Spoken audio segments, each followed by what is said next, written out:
మొన్నటి నుంచి 4 రోజులుగా లవ్ హేట్ రిలేషన్షిప్ దాని గురించి చూస్తా ఉన్నాము. దాంట్లో నిన్న భాగంలో సో ఈ అడిక్షన్ని, ఈ వ్యసనంగా మారిన ప్రేమని కాన్షియస్ ప్రేమగా, అంటే రియలిస్టిక్ ప్రేమ.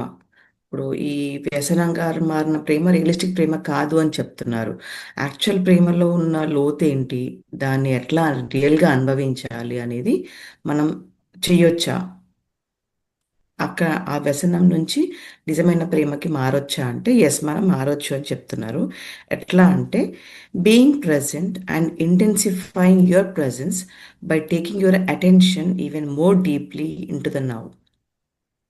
మన దృష్టి ఏదైతే ఉందో, మన ప్రస్తుతంలోకి పోవాల్సిన ఆ దృష్టి చాలా లోతుగా ఈ ప్రస్తుత క్షణంలో కానీ, ప్రస్తుత టైంకి కానీ, ఈ ప్రజెంట్ టైంలో చాలా లోతుగా, ఇంటెన్సిఫైగా, చాలా డీప్గా మనము ఆ క్షణాన్ని అనుభవించగలిగితే ఆ ట్రూ లవ్ ని వెతకడం ఈజీ అవుతుంది అనమాట. సో అక్కడ మన ఉనికి, అది మన ఉనికి అనేది చాలా స్ట్రాంగ్గా ఉండాలి, చాలా బలంగా ఉండాలి. When you are living alone or with the partner, this remains the key. So ఇది రెండు విధాలుగా, అంటే ఎక్కడైనా పనిచేస్తుంది. అదర్ మీరు ఒక్కరుగా ఉన్నప్పుడైనా పనిచేస్తుంది, ఆర్ పార్ట్నర్తో డీల్ చేసినప్పుడైనా పనిచేస్తుంది. అంటే ఒక్కరుగా ఉన్నప్పుడు అంటే ఏదైనా వస్తువుతో అడిక్షన్ కానీ అయినప్పుడు కానీ, ఆర్ ఏదైనా సరే మీరు సింగిల్గా ఉన్నప్పుడు రేస్ చేసిన అడిక్షన్స్, ఎట్లాంటి వ్యసనాలైనా సరే, అదైనా సరే, ఆర్ ఎల్స్ ఇంకొక మనిషి అదే పార్ట్నర్తో ఉన్నప్పుడు కానీ, ఆ వ్యసనమైనా సరే, ఏ వ్యసనానికైనా ఇది ఇది అంటే ఇదే ఫార్ములా అన్నమాట. అంటే మనం ప్రజెంట్లో ఉండడానికి ఖచ్చితంగా మనం ప్రయత్నించినాడు ఆ ట్రూ లవ్ని మనం ఫేస్ చేస్తాం. For love to flourish, the light of your presence need to be strong enough so that you know longer get taken over by the thinker. So ఆ ప్రేమ వికసించాలంటే, మన దగ్గర ఉన్న ప్రేమ ఇంకా వికసించినట్టు చేయాలంటే ఆ, మన ఉనికిలోని శక్తి అన్నమాట. అంటే మనమున్న మన ప్రజెన్స్లోని దాని డీపర్, దాని దాని స్ట్రెంగ్త్ ఏంటో మనకు తెలుస్తుంది ఎప్పుడు మనం ఆ ప్రజెన్స్ని కనుక్కున్నప్పుడు. So for love to flourish, the light of your presence, మనం ఉన్నందుకు అక్కడ వచ్చే వెలుగు, ఆర్ మనం ఉండి ఆ క్షణంలోకి వెళ్ళి ఆ క్షణంలో జీవించగలిగితే అక్కడ అక్కడ వచ్చే వెలుగు, అంటే వెలుగు ఇన్ ద సెన్స్ అక్కడ మనము రియలైజ్ అయ్యే ప్రేమ, ఆర్ అక్కడ మనకు దొరికిన స్వాంతన కానీ, అక్కడ దొరికిన మనకు ఆ, ఒక రేజ్, మన ఒక ఆ, ఎట్లా చెప్పొచ్చు, రేజ్ అంటే మన ఎదుగుదల అనేది మనం చూస్తూ ఉంటాం అన్నమాట. So presence needs to be strong enough so that you are no longer taken by your thinker. Thinker అంటే ఎవరు, మళ్ళీ మన మైండ్. ఎప్పుడైతే మళ్ళీ మనం అన్కాన్షియస్గా మన మైండ్లోకి పోకుండా, మన మైండ్ మన మైండ్ చెప్పు చేతుల్లో మనం ఉండకుండా ఎప్పుడైతే మనం ప్రజెంట్లోకి వెళ్ళడానికి ప్రయత్నిస్తామో ఆ ప్రేమ రి- నిజ నిజ స్వరూపం ఏదో మనకు తెలుస్తుంది అనమాట. అడిక్షన్ నుంచి బయటపడే ఛాన్స్ ఉంటుంది. అండ్ దెన్ నెక్స్ట్ ఏముంది, ఒపీనియన్. ఓకే, ఆడే ఆ, ఆటలకు చెక్ పెట్టాలి మనం. అంటే మనం దాన్ని పక్కన పెట్టేసి మన ప్రస్తుతంలోకి వెళ్తుంటే మనకు ఆ లవ్ ఆర్ ఆ ప్రజెన్స్లో ఉన్న శక్తిని మనం చూడగలుగుతాం అనమాట. To know your self as a being underneath the thinker, the stillness underneath the mental noise. Okay, మనది మనం తెలుసుకోవాలంటే, ఆర్ మనం ఏంటి రియలిస్టిక్గా మనము ఆ, ఈ ప్రేమని తెలుసుకోవాలంటే, ఈ ప్రేమని గట్టిపరచుకోవాలంటే, ఆర్ ప్రేమలోని ఆ, నిజమైన అనుభూతి ఆ, కావాలంటే మనకు ఈ ఆ, మన ఆలోచనలు, అంటే మన మైండ్లో జరిగే ఆలోచనల కింద ఉన్న ఆ సైలెన్స్ని మనము ఎప్పుడైతే చూడగలుగుతామో, అంటే ఒక సిచ్యువేషన్ ఫేస్ కాగానే దాన్ని జడ్జి చేయకుండా, అరే ఇది ఇట్లా కాదు కదా, ఇది కరెక్ట్ కదా అనేసి మన పాత ఎక్స్పీరియన్సెస్ పెట్టకుండా దాన్ని కొత్తగా చూసినాడు. అంటే మన మెంటల్ మన మైండ్లో జరిగే ఆ విపరీతమైన ఆలోచనల కింద ఉన్న ఆ సైలెన్స్ని చూడగలిగినాడు. The love and joy underneath the pain. మన లోపల ఉన్న బాధ కింద బాధలుతో కప్పిబడి ఉన్న మన శాంతి, మన పీస్, మన జాయ్ లైక్ మన సంతోషం చూడగలిగినాడు. Is freedom, salvation, enlightenment. అంటే మనం ఈ మైండ్ ఉచ్చులోకి లాగకుండా ఎప్పుడైతే ఈ స్థిరత్వానికి లొంగిపోయి ఒక క్షుణ్ణంగా పరిశీలించి ఆ క్షణాన్ని జీవించగలిగితే మనము ఆ బాధలన్నీ నుంచి విముక్తి అయిపోతాం అనమాట. చాలా హ్యాపీగా ఉంటుంది మన లైఫ్. ఆర్ ఒక కొత్తదనంతో ఒక ఒక కొత్తగా మనం మన లైఫ్ని చూడొచ్చు. Enlightenment it's nothing but again మళ్ళీ దాంట్లో మనకు స్వాంతన పొందుతుంది. కొత్తగా జీవితాన్ని మళ్ళీ స్టార్ట్ చేస్తాము. కొత్తగా కనిపిస్తుంది మనగా జీవితం, రంగురంగుల ప్రపంచంగా కనిపిస్తుంది ఎక్కడైతే మనం మన మైండ్ని స్టాప్ చేయగలుగుతాము. To disidentify from the pain body is to bring presence into the pain and thus transmute it. మ్మ్. ఇది ఎట్లా చెప్తున్నానంటే డిసైడెంటిఫై ఫ్రమ్ ద పెయిన్ బాడీ. మన మన మైండ్ మన బాడీ నుంచి వచ్చే ఆ బాధలు దాన్ని డిసైడెంటిఫై చేయాలంటే మనం దాన్ని పట్టించుకోకుండా, అంటే ప్రీవియస్గా ఉన్న భయాలు బాధల నుంచి తొలగిపోవాలనుకున్నా కానీ దాన్ని మళ్ళీ మనం దాన్ని అనుభవించాలన్నమాట. అంటే ఈ ప్రజెంట్లో ఉన్న సిచ్యువేషన్లో ఉన్న బాధని అనుభవిస్తేనే, బాధ అంటే ఛాలెంజెస్ అనుకోండి, లేకపోతే ఒక కష్టం వచ్చింది, ఒక ట్రబుల్ వచ్చింది, ఒక ఛాలెంజ్ ఫేస్ చేయాల్సి వచ్చింది ఈ టైంకి.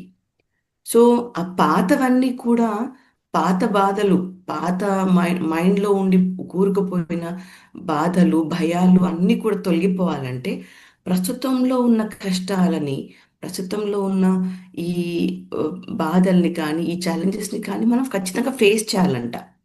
దాన్ని కూడా తప్పించుకోవడానికి ట్రై చేయొద్దు. మళ్ళీ దాన్ని ఖచ్చితంగా ఫేస్ చేసినాడు మెల్లిమెల్లిగా మనలో ఉన్న బాధలు కానీ, పాతవిగా ఉన్న లో లోతుగా పాతుకుపోయిన కష్టాలు నష్టాలు అన్నీ కూడా మెల్లిమెల్లిగా కనుమరుగైపోతాయట.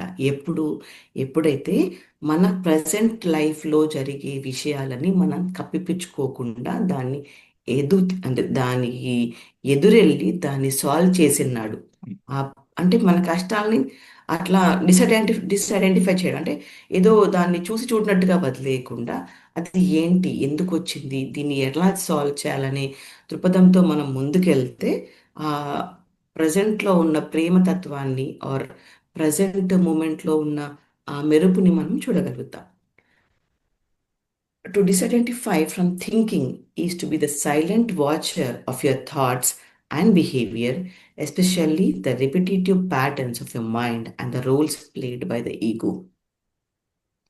సో ఇది ఎట్లా సాధ్యం అంటే మనకు మెడిటేషన్లో చెప్తాం కదా, మనం ఈ ఆలోచనలు చాలా విపరీతంగా నంబర్ ఆఫ్ వస్తూ ఉంటాయి, కానీ మనం వాటిని జడ్జి చేయకుండా ఉట్టి ఒక ప్రేక్షకులాగా గమనిస్తూ ముందుకు వెళ్ళిపోతూ ఉండాలి. అంతేగాని దాన్ని పట్టుకొని ఇంకా దాన్ని ఆలోచించి అదే అప్పుడు ఆ ఆలోచన సార్ ఒక్క నిమిషం. ఓకే. ఆ ఆలోచనలు వచ్చినప్పుడు దాన్ని ఒకటే ఆలోచన పట్టుకొని దాన్ని ఇంకా డీప్‌కి వెళ్ళడం.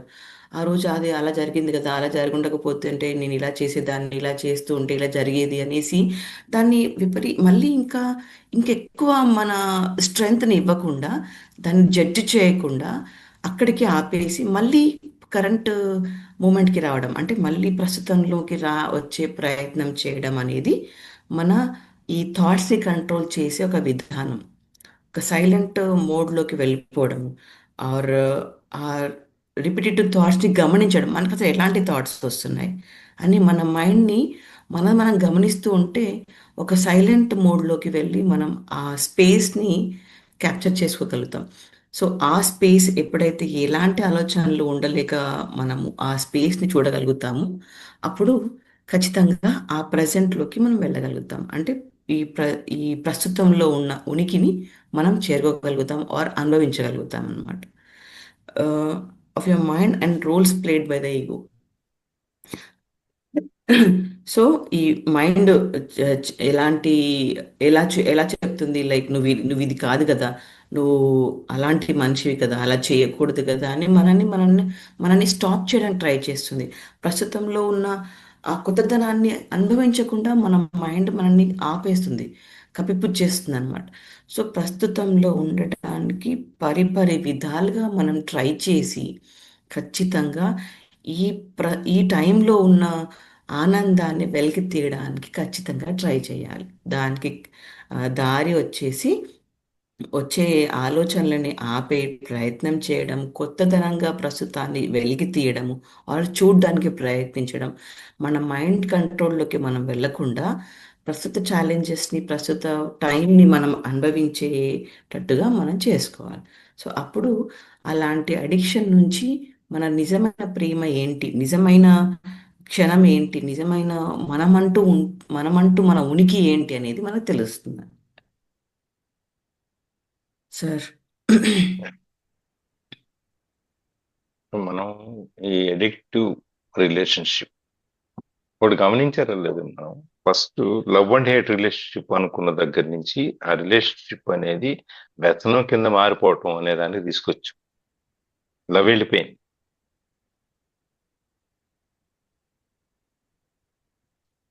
ఉందే లవ్ ఇప్పుడు ఎక్కడన్నా? మనం ప్రజెంట్ లోనే ఉంటున్నాం అంటే అక్కడ అన్నీ లవ్ ఉండొచ్చు లేదు, అక్కడ. వ్యసనంలోకి వెళ్ళిపోయాము. రిలేషన్షిప్ అనేది ఒక వ్యసనంగా అయిపోయింది. ఇప్పుడు మధ్యలో ఉన్న ప్రేమ వెళ్ళిపోయింది.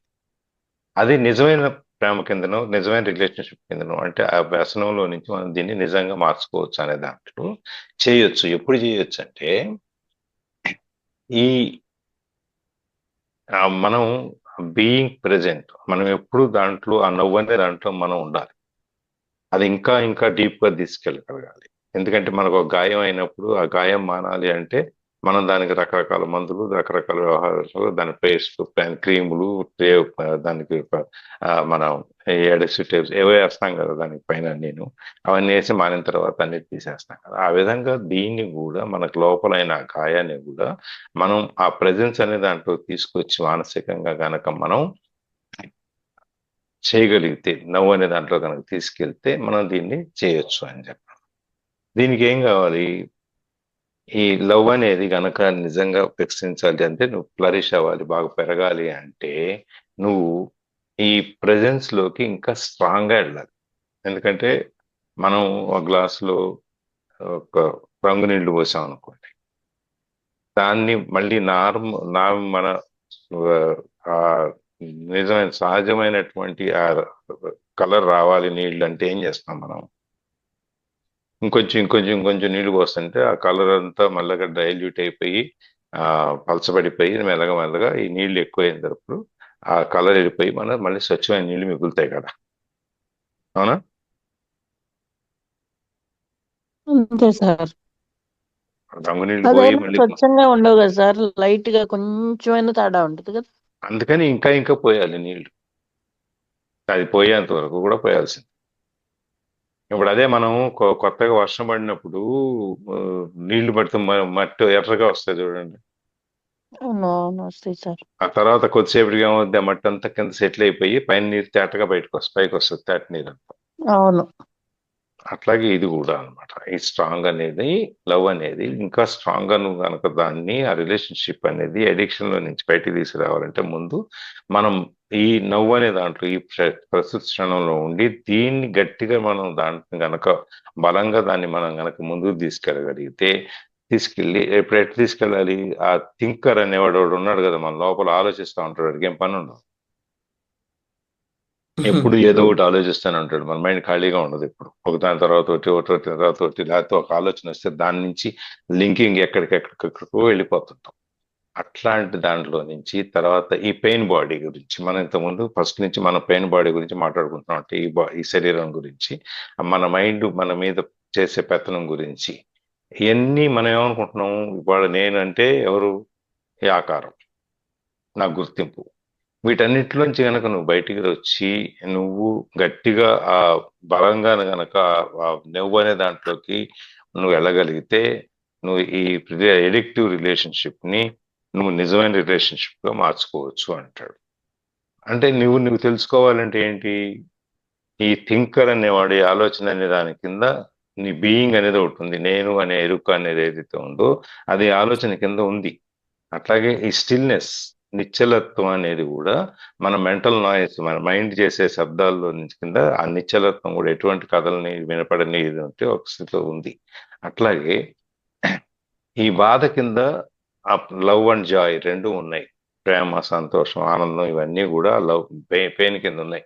ఈ మూడిట్ల నుంచి మనం తెలుసుకొని బయటకు వస్తే అక్కడ మన ఫ్రీడమ్, సాల్వేషన్, ఎన్లైటన్మెంట్ అక్కడ ఫ్రీడమ్. మనం ఈ బాధల్లో నుంచి మనం విముక్తి వస్తుంది, తర్వాత మోక్షం వస్తుంది, జ్ఞానోదయం అవుతుంది. ఇవన్నీ మనలోనే ఉన్నాయి. ఇవన్నీ ఏంటంటే మనం ఆ పైన మసి ఏదైతే ఉందో ఆ గిన్నెకి ఆ మసిని తుడి చేస్తే కడిగేసి కెమికల్స్ వేసో లేకపోతే మట్టి వేసో లేకపోతే ఇటుక వేసో రుద్దుతాం కదా.